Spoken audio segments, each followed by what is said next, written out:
are in Delhi, and behind me is the Yamuna River that crossed the danger mark just a few days ago. Hello and welcome. I am Sadhika Tiwari and you're watching Eco India. This is what many streets in Delhi looked like recently. Residents of the city captured the masses of water on their cell phones. Heavy rainfall flooded wide parts of the capital region. The water levels are visibly very high, kilometers of this coast is entirely submerged. We have earlier this year when we were here, it looked completely different. It's at least 5 steps deeper, like there are 5 more steps that usually one can see. And right now the water levels are high enough that we can't. According to the India Meteorological Department, this August saw 30% more days with extreme rainfall compared to last year, with disastrous consequences for Delhi and its satellite cities. Let me show you something. So this is what we call an underpass in India, and sometimes when it rains in Delhi, or just for a few hours, it causes such severe waterlogging that cars here are almost entirely submerged in water. This makes us wonder if this is a problem of infrastructure and is about how the city is built and constructed. And then how much of a role does climate change actually play here? So we are going to go to an expert and find answers to all of these questions and more. The cause of flooding is not just the rain, it's also how Delhi is built, how the water flows and where it actually floods. And unfortunately in Delhi in the last 20 years, we have covered a lot of our big drains with concrete. So in that process, there is a lot of debris inside and it chokes the drainage channel, which further contributes to flooding, further increases the groundwater table. It's a problem in many countries. In both India and China, 28% of the population are exposed to high flood risks. In Bangladesh, it's even 58%. Let me take you somewhere. People in informal settlements are especially affected, like here alongside the Yamuna. So all of these shanties are submerged. Yes. And then you rebuild the houses every year. Yes, we have to rebuild everything from scratch. And this is not a one-off incident. I've been living here for decades, and this keeps happening. The government has set up a 24/7 flood control room to issue warnings and relief measures. And they say they also have a long-term plan to improve the poor drainage and sewage system. This means we need to relook at our infrastructure development strategies if we want our cities to stay safe in the years to come as all weather-related factors get more intense. From Delhi, let's now move on to Delhiites' favorite mountain state, Himachal Pradesh. Himachal Pradesh is known for two things: its picturesque mountains and apple orchards. Most fruit sellers in Delhi will tell you, in fact in most of North India, they will tell you that their apples are from Himachal Pradesh. But prices are steeply rising because apple orchard owners are dealing with a new set of difficulties. An apple tree doesn't stand a chance against Alternaria fungi. The leaves wither and fall, and the apples are ruined. A disaster for apple farmers like Adarsh Kumar. The 64-year-old lost almost 75% of his harvest to the parasite this year.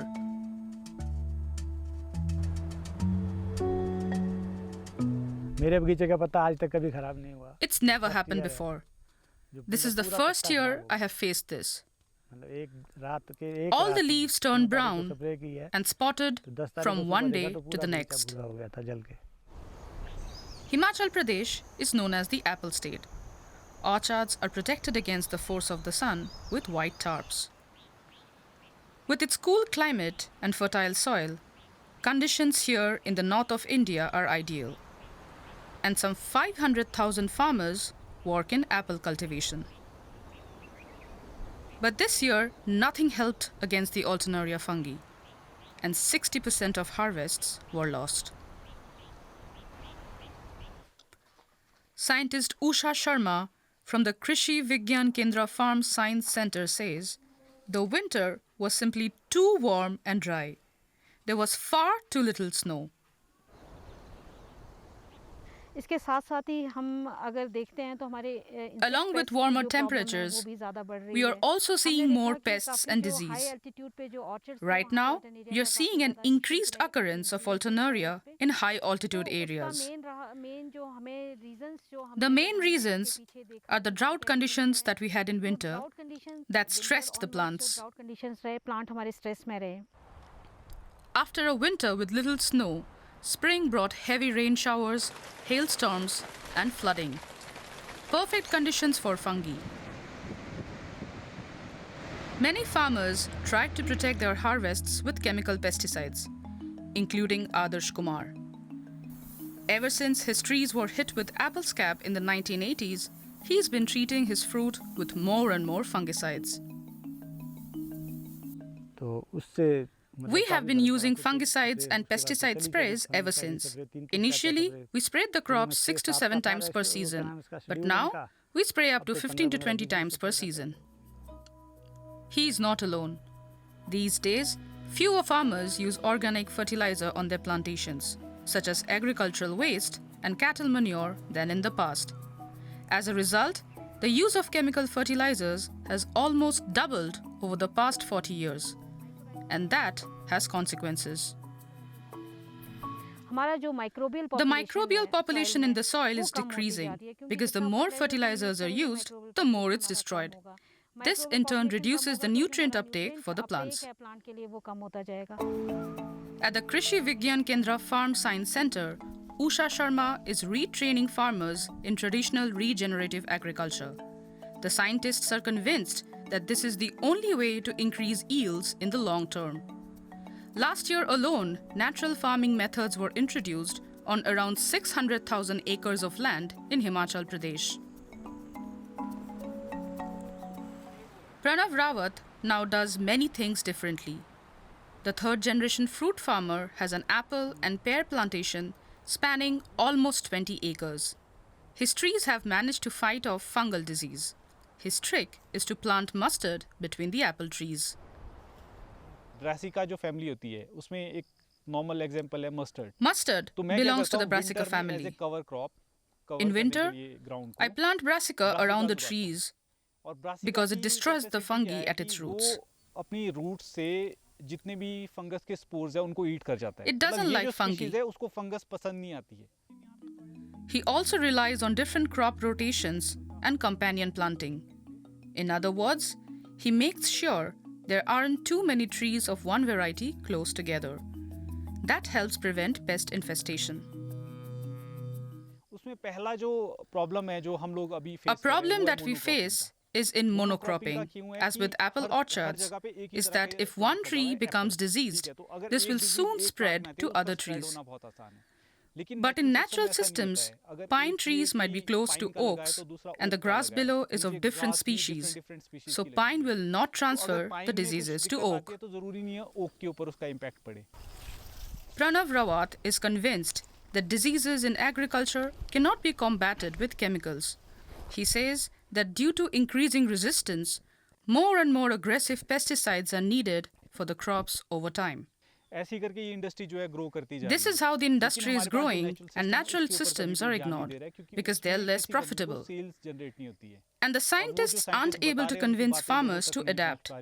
But we are forming communities to practice regenerative farming and learn how to control these problems naturally. 4 years ago, Pranav Rawat launched a YouTube channel and now has close to 6,000 followers.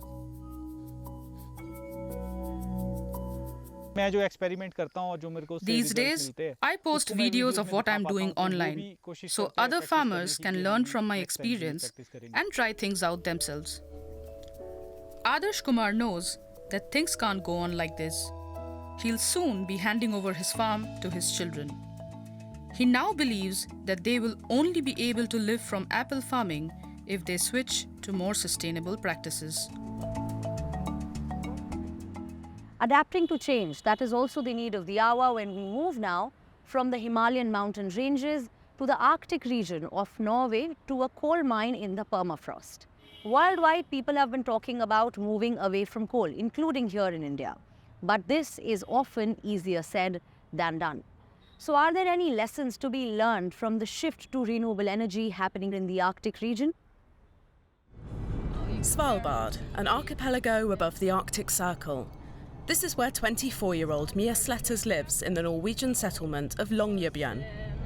Today she has a normal working day, although the job itself isn't terribly ordinary. She works in a mine that's been producing coal in the permafrost for the past half a century. Final preparations before going underground. It's more than 7 kilometres to the immediate coal mining site. First by car, then by electric car,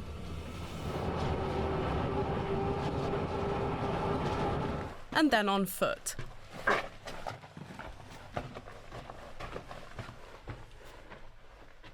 Today, Mia Sletters is reinforcing one of the tunnels, drilling holes in the ceiling and inserting iron rods to help distribute the pressure of the rock. So always secure first and never go under a mountain that is not secured. Mine number 7 is the last working Norwegian mine in the Svalbard archipelago.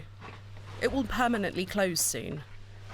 It's part of the authorities' plan to switch to alternative energy sources. When I started working in the mine, we were supposed to be doing it to 2045 around. And just a year later, we got told that we were closing. Right now, I'm calm about it. Try not to think too much about it. All of the miners and maintenance staff will lose their jobs. The closure of Mine 7 was planned back in 2023, but due to the war in Ukraine and rising energy prices, the deadline was postponed until 2025. Every year, the mine produces about 30,000 tonnes for heating the archipelago's capital, Longyearbyen, and another 80,000 tonnes for the needs of the metallurgical and chemical industries in Europe, including Germany. Last fall, however, Longyearbyen abandoned coal and switched its only power plant to diesel, which was the plan. According to Longyearbyen Mayor Terje Ornevik, this is the first stage of the energy transition. And I know it sounds a bit weird because we go from fossil fuels to fossil fuels, but diesel is a good first step because it's more more flexible. And we have invested in a new battery park to stabilize it, and that makes it also easier for us to phase in renewables like wind and sun. The green transition in Svalbard is handled by Måns Ole Sellefold, an employee of the state-owned company Sture Norske. The company has been mining coal in Svalbard for 100 years and is now investing in green energy. Sellefold's projects are a solar panel park outside Longyearbyen at a place called Isfjord Radio, as well as solar panels in the settlement itself. The projects are now in the test phase. Polar night in winter changes to polar day in Svalbard in spring, so the solar panels are ideal for the energy transition, says Sellefold. So behind me here you see one of the six solar facilities we have built the last years in Longyearbyen. It's on the building called Polarsenteret. It's a combined hotel and office building. So we have put solar panels on almost all of the roof. It's a curved roof. It's quite cool actually. In addition to wind and solar energy, the development of geothermal energy is also being discussed in Svalbard. Sellefold admits he feels like a pioneer in the field of green energy here in Svalbard above the Arctic Circle. But not everyone in Longyearbyen is happy with the environmental policy. While Oslo plans to make Svalbard green, Norway continues to export oil and gas, which is not helping in the fight against climate change. But there is also another problem. Svalbard has a special status, enshrined in a treaty from 1920. Along with Norway, Russia is also permitted to conduct economic activities here in the town of Barentsburg. The Russians, unlike the Norwegians, plan to continue developing the mines, although coal production will decline there as well. At the moment, Barentsburg produces 120,000 tonnes per year. By the end of 2032, coal mining in the archipelago as a whole should be reduced to 40,000 tonnes. But according to representatives of the Norwegian energy company, there are no discussions with Barentsburg regarding the development of renewable energy sources. The last Norwegian mine is closing 100 years after the start of mining in the archipelago. For Mons Olle Sellefold, this is a chance to realise new green projects, and for Mia Sletters to move on, as there are many countries in the world still mining coal. I've been looking into going through Australia, Greenland, because I really like mining. So I would like to keep doing that. But I'm also open to be a mechanic again on the mainland. And yeah. Either way, the closure of the mine and the introduction of new technologies on the island have kick-started a green transition in Svalbard, where many say climate change has been felt particularly strongly in recent years. However, there is still much to be done to make the green future happen. Mushrooms are a very interesting form of fungi. Do you know where do they come from? Our most common assumption is they are handpicked from a forest. But then how do they reach us in a box? I, for one, live kilometers away from any forest. And actually, if your produce has to travel so far before you can buy it, the likelihood is that there are hefty transport emissions involved. A startup in Berlin is trying to solve this problem by ensuring that you can grow mushrooms even in small urban spaces closer to where they are consumed. A room stacked with eerie-looking objects shrouded in fog. But what looks like some alien cloning facility in a science fiction movie is actually a mushroom farm in Berlin. The varieties being grown here are from Asia. They range from the famous shiitake to king oysters, and the less well-known Yamabu shiitake or lion's mane mushroom. We try and keep the distance from growing and harvesting to consumer in and around 20 kilometers. So at our farm in Berlin, our pilot farm, we are producing more than 3 tons of mushrooms, fresh mushrooms harvested every month. We are selling those to gastronomy, to wholesalers, to some larger supermarket chains. Delivery time to downtown Berlin is under 1 hour, which means the mushrooms are super fresh on arrival at restaurants there. The quality of these mushrooms is very good, and it's also constant, which is something very, very difficult to actually find, especially in Germany that I found. These mushrooms would normally be sourced from thousands of kilometers away. A prized delicacy for gourmets, but poor performers on the environmental front. Growing food where it's consumed is a concept with a growing appeal for producers eager to save on both space and resources. And for many cities, the nearest farm will be some distance away. To have the quality effectively on our doorstep is something which is rare, especially nowadays. The food industry is responsible for around a third of global carbon emissions, with production and land use change accounting for 24% and transportation for a further 6%. An enormous burden on the environment. You have a lot of extra CO2 emissions, as well as all the materials needed to get them there, to store them here and there, the refrigeration needed, etc. And when you're growing something locally, as we are, you cut out all of those CO2 emissions. Fruit and vegetables have a particularly high carbon footprint. A major factor here is the large number of varieties being transported across long distances. What's more, in refrigerated trucks. The US, China, India and Russia rank worst in terms of transportation-related emissions in the food production industry. Looking at Germany, for example, in 2021, it imported 63% of its vegetable supplies and some 80% of its fruit. The vast majority come from southern Europe or overseas, meaning lengthy journeys by sea or even air. While the wealthiest nations constitute only a small proportion of the global population, they're responsible for almost half of the world's food miles, and therefore of the related emissions too. Once again, we're talking about reducing carbon footprint, trying to be as green as possible, but it's something that we're working towards here but effectively just trying to get as much as we can from Germany and from the local area. The next stop for the mushroom farm in a suburb of Berlin is to recruit artificial intelligence to save energy and minimize product loss. We're developing some AI tools which use imagery in our grow rooms. They can monitor them on a 24-hour basis, and they help us understand the prime time for picking so that we harvest those mushrooms at the perfect time of ripeness and maturity. It's estimated that almost 80% of all the food produced globally is consumed in cities.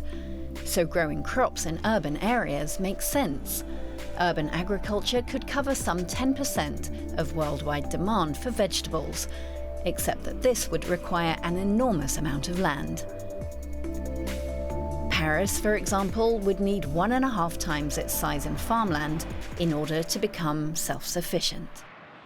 From innovative plant cultivation in Germany, let's now head back to India, to Tamil Nadu, to see an organic farm where a more traditional form of agriculture is practiced, but one that employs new techniques for a chemical-free farm. Organic farmer Ravichandran is a huge fan of worms. Over the past few years, he has learned a lot about their special talents. He uses them to make compost, and that's given his veggies like eggplants and flowers like tuberoses a real boost. When he started out in farming, he had to take out a loan to lease his land. Then I had to learn how to farm. At first, I was slow and steady. I started out farming an acre of moringa plant, then added an acre of tuberoses, avarakkai in another acre, and then an acre of bangaram chili. For fertilizer, I used vermicompost or warm humus, which I prepared myself. I was able to see the development in the crops within just 15 days. That inspired me. Ravichandran is actually a construction engineer by trade. He has his own company, but he also really wanted to grow his own food. So 30 years ago, he started leasing fields in his village Valambudur in Thanjavur district. Today, he has 4.5 acres. Now, I'm able to earn a decent amount from both vegetables and flower crops. When it comes to tuberoses, I'm earning the equivalent of around €215 or 20,000 Indian rupees per month, and also the same amount from the veggies. And worms are key to this success. As they move through soil, they create tunnels which allow air and bacteria to access the plant waste, speeding up its decomposition. Ravichandran makes his compost out of a mix of vegetable waste, cattle dung, and dry leaves, plus, of course, worms. After 90 days, the resulting vermicompost is a nutrient-rich organic fertilizer which he even sells alongside his other produce.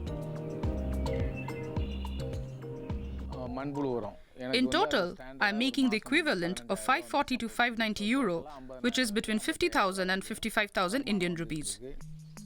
3 years ago, the organic farmer received support from the government to enable him to sell his compost to other farmers at an affordable rate. Arokia Sami has cultivated vegetables for years. He is impressed. I have been farming for about 30 years now. In the past, I relied on chemical pesticides, but this last year, I have been using Ravichandran's vermicompost and have had good yields. Now I have used it for this 2-acre maize field. I'm planning to use it continuously. So far, the yield is good and the crops are doing well.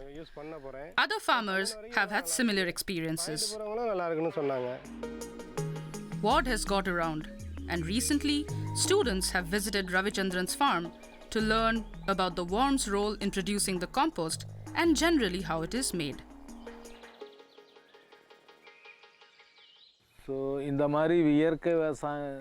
Switching to organic farming will help us access healthy food products which are free of chemicals and therefore better for people's health. I feel happy and satisfied doing organic farming. The engineer still regularly visits its construction sites, but nowadays he much prefers to be out in his fields. Being self-taught, He enjoys passing on his knowledge. Apart from the students, he has already shown more than 50 farmers how to make the compost themselves.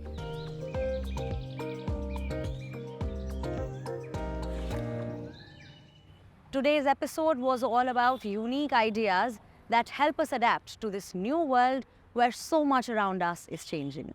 Do you have any such ideas? Do let us know. You can email us or reach out to me directly on my social media handles. I will see you next week. Until then, take care. Goodbye. Namaskar.